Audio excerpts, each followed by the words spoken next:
ألم تر أن الفلك تجري في البحر بنعمة الله ليريكم من آياته۔ ترجمہ کنز عرفان، کیا تو نے نہ دیکھا کہ دریا میں کشتی اللہ کے فضل سے چلتی ہے تاکہ وہ تمہیں اپنی کچھ نشانیاں دکھائے۔ ان فی ذلک لآیات لکل صبار شکور، بے شک اس میں ہر بڑے صبر کرنے والے بڑے شکر گزار کے لیے نشانیاں ہیں۔ تفسیر صراط الجنان، اس آیت میں اللہ تعالیٰ کی وحدانیت کی ایک اور دلیل ذکر کی جا رہی ہے۔ چنانچہ ارشاد فرمایا کہ اے سننے والے، کیا تو نے نہ دیکھا کہ دریا میں کشتی اللہ تعالیٰ کے فضل، اس کی رحمت اور اس کے احسان سے چلتی ہے، ورنہ اس کے لیے وہاں ہزارہا آفتیں موجود ہیں جو اس کی روانی میں رکاوٹ بن سکتی اور کشتی کو ڈبو سکتی ہیں۔ اللہ تعالیٰ نے یہ فضل اس لیے فرمایا تاکہ وہ تمہیں اپنی وحدت، قدرت اور علم کے بعض دلائل اور اپنی قدرت کے عجائبات کی کچھ نشانیاں دکھا دے۔ بے شک کشتی کی روانی میں ہر اس شخص کے لیے نشانیاں ہیں جو بلاؤں پر بڑا صبر کرنے والا اور اللہ تعالیٰ کی نعمتوں کا بڑا شکر گزار ہو۔ صبر اور شکر یہ دونوں صفتیں مومن کی ہیں، تو گویا ارشاد فرمایا اس میں ہر مومن کے لیے نشانیاں ہیں۔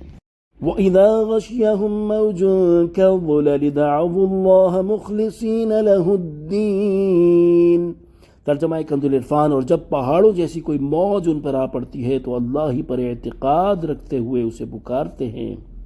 فَلَمَّا نَجَّاهُمْ إِلَى الْبَرِّ فَمِنْهُمْ مُقْتَصِدٌ، پھر جب اللہ انہیں خشکی کی طرف بچا لاتا ہے تو ان میں کوئی ہی اعتدال پر رہتا ہے۔ وَمَا يَجْحَدُ بِآيَاتِنَا إِلَّا كُلُّ خَتَّارٍ كَفُورٍ، اور ہماری آیتوں کا انکار صرف ہر بڑا بے وفا ناشکرا ہی کرے گا۔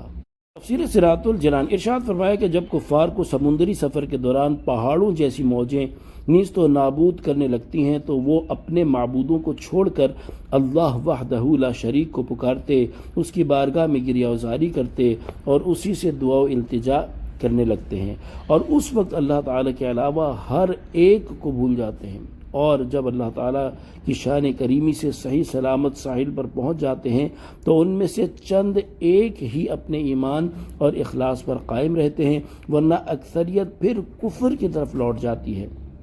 کہا گیا ہے کہ یہ آیت عکرمہ بن ابو جہل کے بارے میں نازل ہوئی۔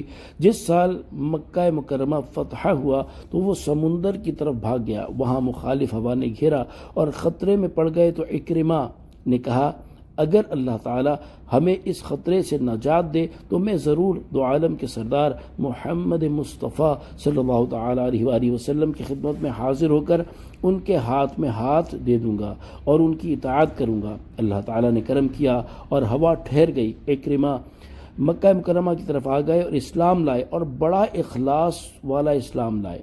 تو یہ اعتدال پر رہنے والے تھے، اور ان میں سے بعض ایسے تھے جنہوں نے عہد پورا نہ کیا۔ ان کے بارے میں اگلے جملے میں ارشاد ہوتا ہے کہ اور ہماری آیتوں کا انکار صرف ہر بڑا بے وفا ناشکرا ہی کرے گا۔ اس سے معلوم ہوا کہ صرف مصیبت میں اللہ تعالیٰ کو یاد کرنا اور آرام میں بھول جانا کافروں کا عمل ہے۔